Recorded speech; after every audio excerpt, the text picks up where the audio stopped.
জয় Hind dear student. আমরা আগের ভিডিওতে ভূগোলের উত্তর ভারতের বিশাল পর্বত সম্বন্ধে আমরা আলোচনা করেছি কিছু ভিডিওতে।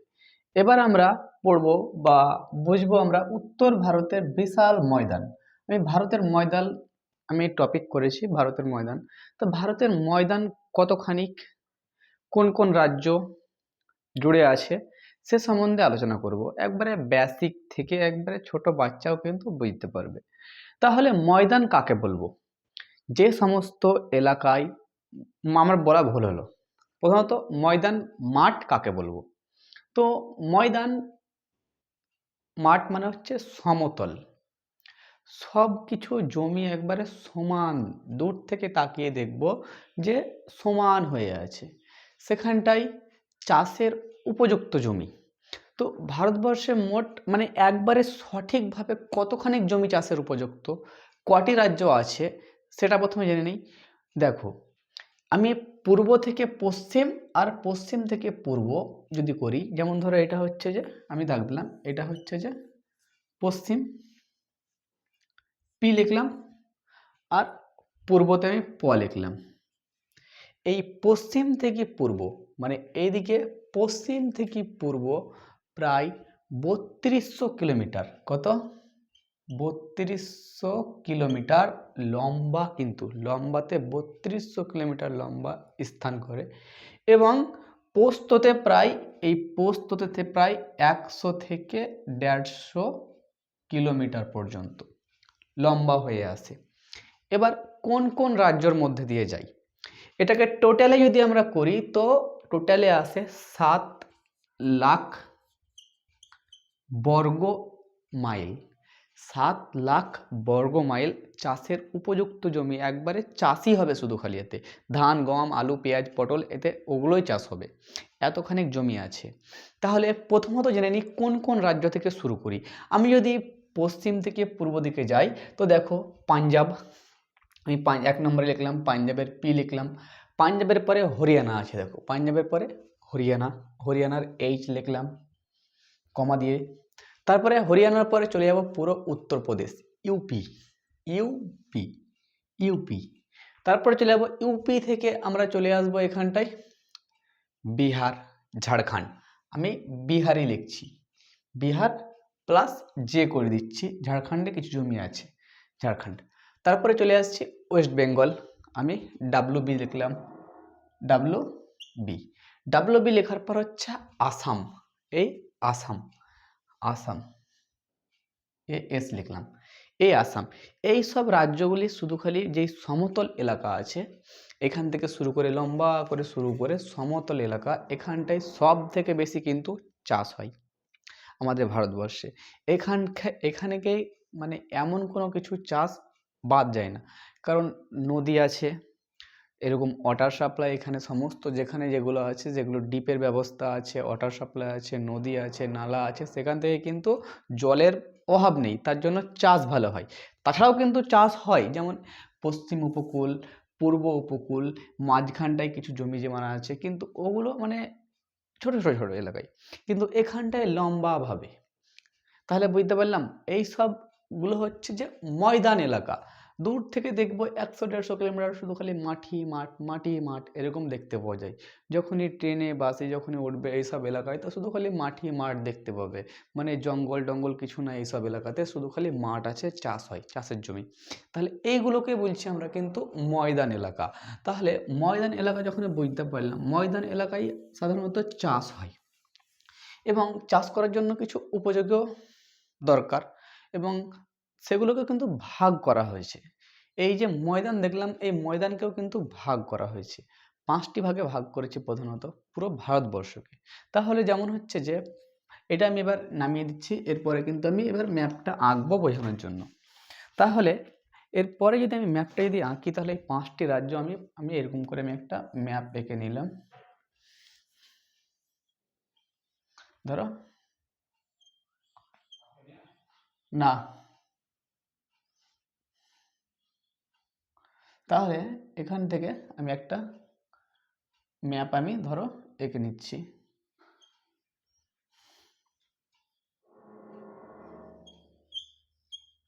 এটা মনে করা যায় ভারতবর্ষের একটা ম্যাপ।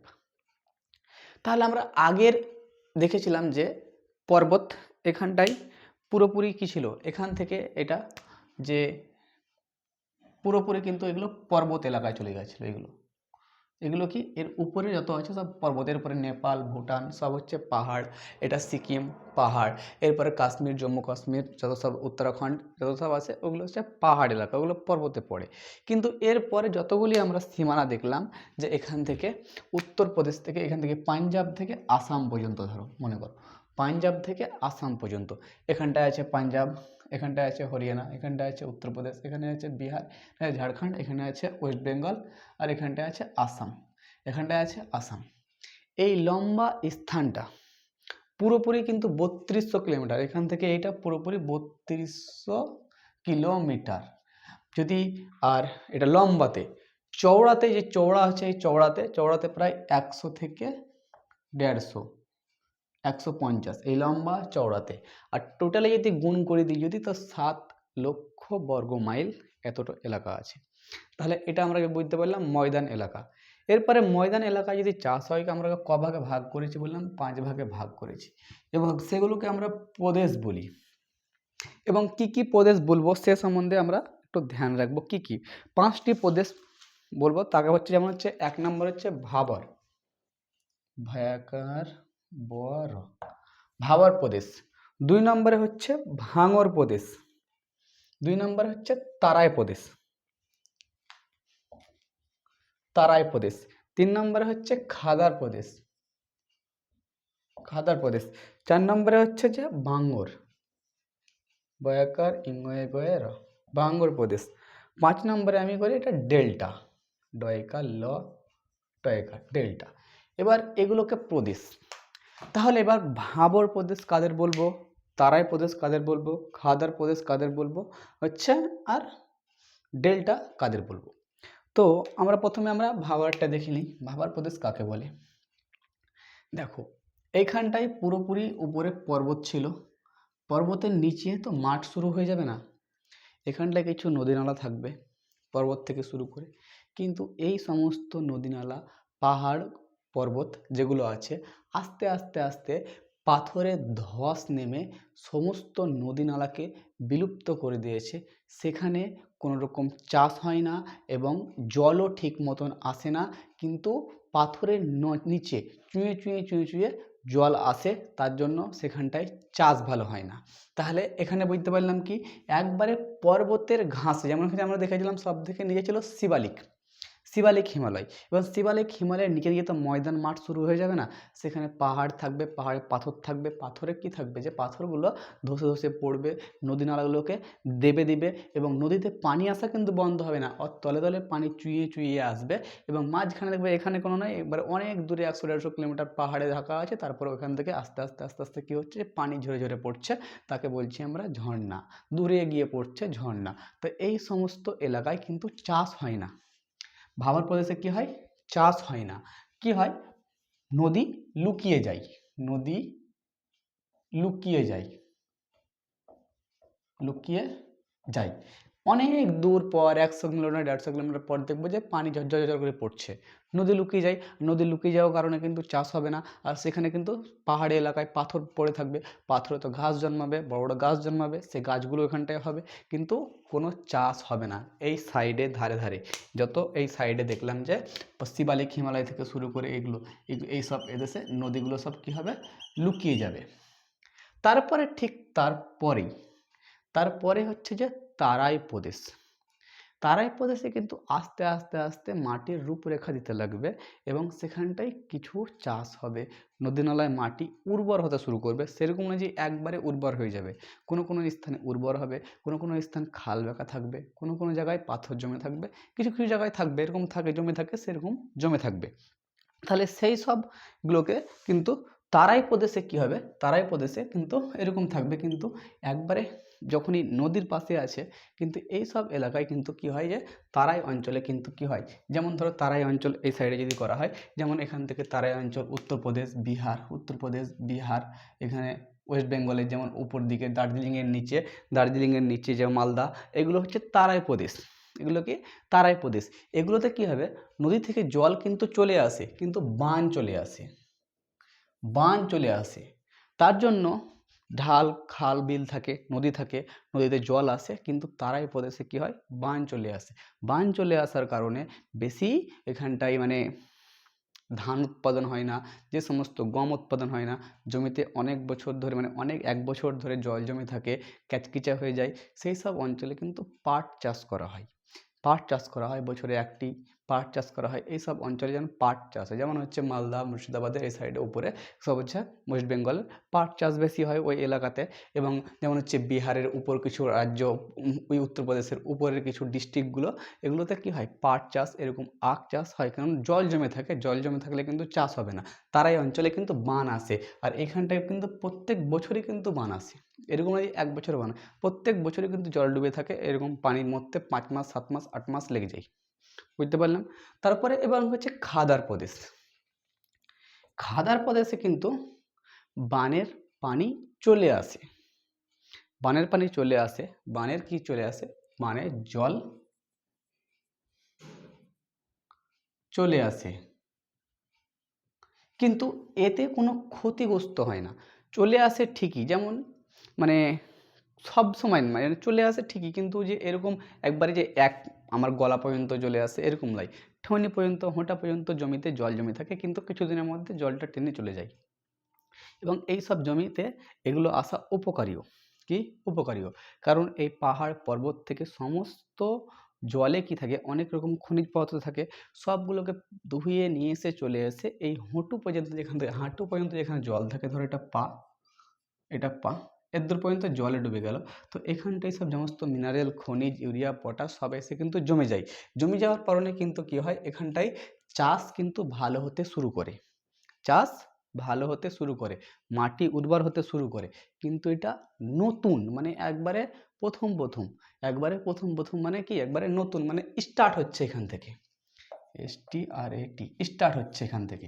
এখান থেকে যখন স্টার্ট হচ্ছে, যখনই খাদার প্রদেশে পানের জল চলে আসছে এবং মিনারেল সবগুলোকে বয়ে নিয়ে চলে আসছে, এখান থেকে কিন্তু স্টার্ট ভালো চাষ হতে শুরু করছে। যদি বছরে একবার আসে, 2 বছরে একবার আসে, 3 বছরে একবার আসে, এরকম জল চাষের ক্ষেত্রে কিন্তু প্রচুর উপকারী। কারণ জমিতে ইউরিয়া, পটাশ 10-26 প্রয়োগ করতে হবে না। এই পানি জমে থাকবে, পানি জমে থাকার পর পলি জমবে, পলি জমার পর মাটিতে চর জমে যাবে, চর জমার পর মাটি অটোমেটিক উর্বর হয়ে যাবে। সেখানটায় ধান যে কোনো কিছুই রোপণ করুক, ধান হোক, গম হোক, সবগুলোই কিন্তু ভালোভাবে ফলন হতে শুরু করবে এখান থেকে। আর খাদার প্রদেশ তো একবারে মানে বানের জল কখনো কখনো, এখানে তো প্রতি বছর মোটামুটি চলে আসে, কিন্তু খাদার প্রদেশে আটকে নেই, এবং এখানটায় কিন্তু প্রতি বছর না হলেও কিন্তু কখনো কখনো চলে আসে, কখনো কখনো চলে আসে। মানে শুরু করে আসতে বানের জল হোঁটা পর্যন্ত, এই 2 বছর 3 বছরে একবার চলে আসে, 2 বছরে 3 বছরে, 2 বছরে 3 বছরে খুব বেশি বৃষ্টি হয় যখনই, তখনই চলে আসে। এখান থেকে স্টার্ট হয় আর এখানে শেষ হয়। তাহলে খাদার প্রদেশে বানের জল আসতে মানে শুরু হয়, আর মানে বাংলারে কিন্তু শেষ হয়ে যায়, এরপরে কিন্তু ডেল্টা এবং মোহনায় পড়ে যাবে, এইসব এসে কিন্তু থেমে যায়। কিন্তু এখানে চলে আসে, স্টার্ট হয়, আর এত দূর পর্যন্ত কি হয় যে খাদার প্রদেশ পর্যন্ত প্রচুর চাষ হয়। এখানটায় শাক সবজি যত রকমের সব কিছু এই প্রদেশে কিন্তু চাষ হয়, বাংলার প্রদেশে। বাংলার প্রদেশে কিন্তু অনেক রকমভাবে চাষ হয়। এখানটার মাটিও অনেক রকমভাবে ভাগ করা যায়। যখনই অনেক এখানটায় স্টার্ট হলো জল চলে আসতে, জল চলে আসার কখনো কখনো চলে আসবে, যখনই এখানে 2 বছর 3 বছর চলে আসে, মাটির উপকার, মাটিতে পলি জমবে, পলি জমে মাটি উর্বর হবে, উর্বর হওয়ার পর অনেক কেঁচো জন্মাবে, কেঁচোতে মাটিগুলোকে উর্বর করবে, ন্যাচারালভাবে সব কিছু পাবে জল থেকে। যত সব বন্যাতে বা বানে যে মিনারেলগুলো বয়ে নিয়ে আসছিলো, আস্তে আস্তে পুরো মাটিতে শোষণ করে নেবে। এবং এরকম নয় যে বান চলে আসছে মানে শুধু খালি বান কোনখানে দেখতে পাওয়া যাবে, তারাই প্রদেশে অনেক বান, অনেক জল ডুবে থাকবে। কিন্তু আস্তে আস্তে আস্তে খাদার প্রদেশে কী হবে, যে বললাম বানের জল চলে আসবে, হোঁটা পর্যন্ত চলে আসবে। কিন্তু এখানটায় কী হবে, হোঁটা পর্যন্ত যখন চলে আসবে, বাংলার প্রদেশে কিন্তু ঠেউনি পর্যন্ত মানে পা এরকম করে ডুববে, শুধু খালি এরকম করে, ওতেই চাষ হবে। সব জমি থেকে জলগুলোকে কী হবে, মানে একটা জমি থেকে আরেকটা জমি ছাপিয়ে ছাপিয়ে চলে যাবে, এরকম মানে একটা জমি থেকে আরেকটা জমি ছাপিয়ে চলে যাবে। মনে করো যেমন ধরো, উদাহরণ হিসেবে ধরো এটা তারাই প্রদেশ, এখানটায় অনেক জল, অনেক জল। তারাই প্রদেশ থেকে যখন খাদার প্রদেশ যখন ঢুকছে, যখনই তখন জলের পরিমাণ কমে যাচ্ছে, এরকম হয়ে যাচ্ছে, যখন খাদার প্রদেশ থেকে বাংলা প্রদেশ ঢুকছে যখনই, তখনই একবারে জল এরকম করে যদি মানে শুধু খালি মানে কোনো রকম করে পার হয়ে যাচ্ছে, তাহলে এখানটায় বান হয়ে যাচ্ছে, এখানটায় জল একটু ঢুকে যাচ্ছে, আর এখানটায় মানে একটা জমি থেকে আর একটা জমি পার হয়ে যাচ্ছে। তার জন্য বলছি বাংলার প্রদেশে কখনো কখনো জল চলে আসে 2 বছর 3 বছর, আর জমির জন্য উপকারী এবং ভালো চাষ হয়। তারপরে হচ্ছে ডেল্টা, এবং এই সমস্ত পানি চলে যায় বা বয়ে নিয়ে চলে যায় সমুদ্রতে, সমুদ্রর ধারে মোহনাকে আমরা ডেল্টা বলি। যেমন ভারতের সবথেকে বড় ডেল্টা হচ্ছে সুন্দরবনের ডেল্টা।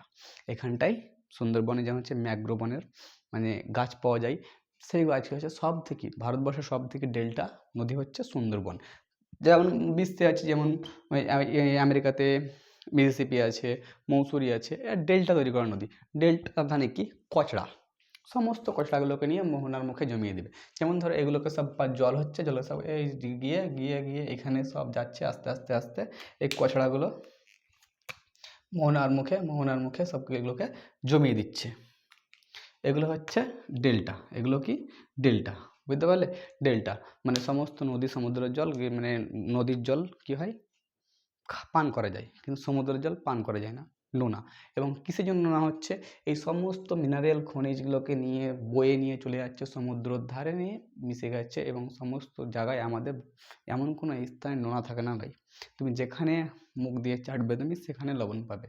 তুমি রাস্তাঘাট ঘর বাড়ি যেখানে, এই সমস্ত লবণ বৃষ্টির জলে, মেঘের জলে বা নদীর জলে বা বানের জলে সবকে ভাসিয়ে নিয়ে চলে গিয়ে সমুদ্রে ফেলে দিচ্ছে। সমুদ্র তখন ভাস্পোষণ করে লবণ তৈরি করে দিচ্ছে। এবার তোমাদের একটা পয়েন্ট হবে যে কোন জায়গায় চাষ ভালো হয়, কীভাবে চাষ ভালো হয়। যেমন আমি তোমাদেরকে বলেছিলাম যে এই বান চলে আসে, এখানটায় মাটিতে কী হয় যে কেঁচো পাওয়া যায়। কেঁচোতে কী করে যে ন্যাচারালভাবে ওদেরকে সমস্তগুলোকে পচিয়ে সার তৈরি করে। কিন্তু তোমরা যদি মনে করো যে আমি অর্গ্যানিকভাবে চাষ করব, অর্গ্যানিকভাবে এই চাষের জায়গায়, তাহলে তোমাদের কী করতে হবে? যেমন ধরো সবথেকে বেশি গোবরকে কিন্তু আমরা যদি ডাইরেক্ট জমিতে যদি আমি ছিটিয়ে দিই, তাহলে কিন্তু এটা আমাদের ক্ষতিকারক হবে। তার জন্য প্রথমে আমাকে এই যে গোবর হয় জল দিয়ে আমাকে সেগুলোর গ্যাসকে বার করতে হবে। কী করতে হবে? গ্যাসকে বার করতে হবে।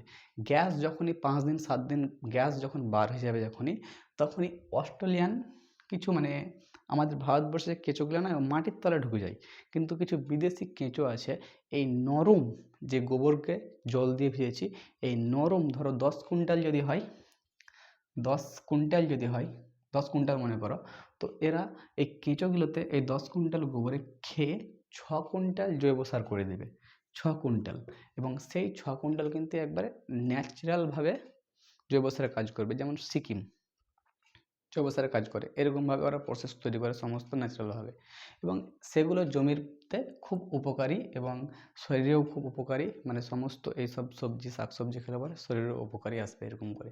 তো তোমাদেরকে আমি যেটা বোঝালাম সেটা হচ্ছে যে প্রথমত হচ্ছে ময়দান এলাকা বা মাঠ এলাকা শুধু খালি এখানটায়, তাছাড়াও আছে এটা হচ্ছে পশ্চিমঘাট, এটা হচ্ছে পূর্বঘাট, এখানটাও কিছু ময়দান এলাকা আছে, মাঝখানটায় মধ্যপ্রদেশ, এখানটায় কোনো ময়দান এলাকা আছে, আর এখানটায় গুজরাট, এখানটাও কিছু ময়দান এলাকা আছে, আর এখানে কিছু উড়িষ্যার এখানটাও কিন্তু কিছু ময়দান এলাকা আছে, আর এখানটায় হচ্ছে তামিলনাড়ু কর্ণাটক, এইগুলোতেও কিছু ময়দান এলাকা আছে। কিন্তু সবথেকে বেশি বড় ময়দান এলাকা হলো এখানটায়, মাঠ এলাকা হলো এখানটায়। তাহলে উত্তর ভারতের আমরা পুরো ময়দান এলাকা বুঝতে পারলাম, কটি ভাগে ভাগ করলাম সেটাও জানতে পারলাম, কোনখানে বান আসে, কোনখানে চাষ ভালো হয়, কোনখানে মোহনা গিয়ে পৌঁছে যায় সেটাও আমরা জানতে পারলাম। এরপরে আমরা নেক্সট ভিডিওতে আমরা জানবো যে সমভূমি, উত্তর ভারতের বিশাল সমভূমি কটি ভাগে ভাগ করা হয়েছে, কি দোয়াব বলা হয়, আমরা নেক্সট ভিডিওতে জানবো। জয় হিন্দ।